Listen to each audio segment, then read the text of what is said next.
మీ జీఐఈటీ ఇప్పుడు జీజేయుగా మారింది. 2000కు పైగా ప్లేస్మెంట్స్, ఐపీఎం, కేపీఎంజీ వంటి సంస్థలతో ఇంటిగ్రేటెడ్ కోర్సులు, యూపీఎస్సీ కోచింగ్, అడ్మిషన్లు ఓపెన్. ఒకవైపు శరీరాన్ని నమిలి మింగేస్తున్న ప్రాణాంతక క్యాన్సర్ బాధ, మరొక వైపు త్వరలోనే ఊపిరి ఆగిపోతుందో అనే మరణ భయం.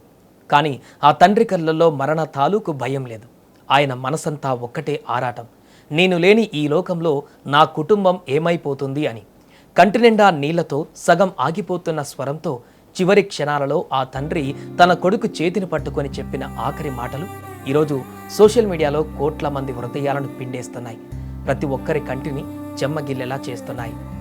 ఇది ఎక్కడ జరిగిందో ఆ తండ్రి కొడుకులు ఎవరో స్పష్టమైనటువంటి వివరాలు తెలియవు. కానీ సోషల్ మీడియా వేదికగా వైరల్ అవుతున్న ఒకే ఒక్క వీడియో ప్రతి ఒక్కరి గుండెను బరువెక్కిస్తోంది. ఆసుపత్రి మంచంపై చావుతో పోరాడుతున్న ఆ తండ్రి ఇక తనకు సమయం లేదు అని గ్రహించాడు.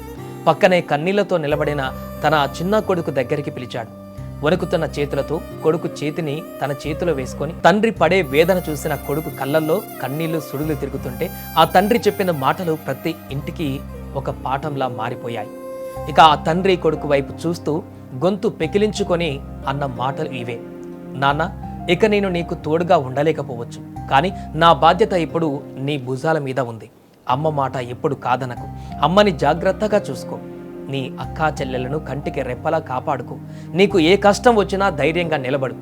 ఆ మాటలు చెబుతుంటే ఆ తండ్రి కళ్ళ వెంట దొర్లినటువంటి కన్నీటి చుక్కలు మరణం కంటే కూడా కుటుంబం పట్ల ఆయనకున్న బాధ్యత ఎంత పెద్దదో చాటి చెప్పాయి.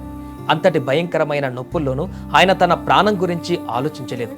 తను పోయాక తన ఇల్లు ఏమైపోతుందో అని మాత్రమే తప్పించిపోయాడు. నిజానికి తండ్రి ప్రేమ అనేది అమ్మ ప్రేమలా పైకి కనిపించదు. తండ్రి ఎప్పుడూ ప్రేమని మాటల్లో వ్యక్తపరచలేడు. తన కష్టాన్ని, బాధని గుండెల్లో దాచుకొని కుటుంబం కోసం నిశ్శబ్దంగా శ్రమిస్తాడు. కానీ చివరి క్షణం వచ్చేసరికి ఆ తండ్రిలోని అసలైన ప్రేమ, ఆరాటం బయటకొచ్చాయి. తను లేకపోయినా తన కొడుకు ఒక బాధ్యత గల పురుషుడిగా మారాలని, కుటుంబాన్ని నిలబెట్టాలని ఆ క్షణంలో ధైర్యం నూరిపోశాడు. ఈ వీడియో చూసిన ప్రతి నెటిజన్ తండ్రి అంటే కేవలం ఒక వ్యక్తి కాదు, ఒక కుటుంబానికి వెన్నుముక అంటూ తీవ్ర భావోద్వేగానికి గురవుతున్నారు. మన జీవితంలో తల్లిదండ్రులు మనతో ఉండే కాలం చాలా తక్కువ. ఉద్యోగాలు, పనులు, పరుగులు అంటూ చాలామంది కనీసం తల్లిదండ్రులతో గడపడానికి సమయం కేటాయించలేకపోతున్నారు. కానీ ఇలాంటి దృశ్యాలు చూసినప్పుడే గుర్తుకు వస్తుంది, లోకంలో మనల్ని నిస్వార్థంగా ప్రేమించేది కేవలం కన్నవాళ్ళు మాత్రమే అని.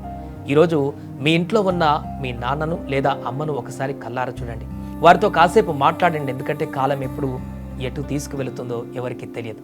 ఉన్నప్పుడే వారిని ప్రేమగా చూసుకోవడం మనం ఇవ్వగలిగిన అతిపెద్ద బహుమతి. ఇక ఆ తండ్రి పడిన ఆరాటం, ఆయన ఇచ్చిన ఆఖరి సందేశం మీ హృదయాన్ని కూడా తాకినట్లయితే ఈ వీడియో పైన మీ అభిప్రాయం ఏంటో కూడా కామెంట్ చేయండి.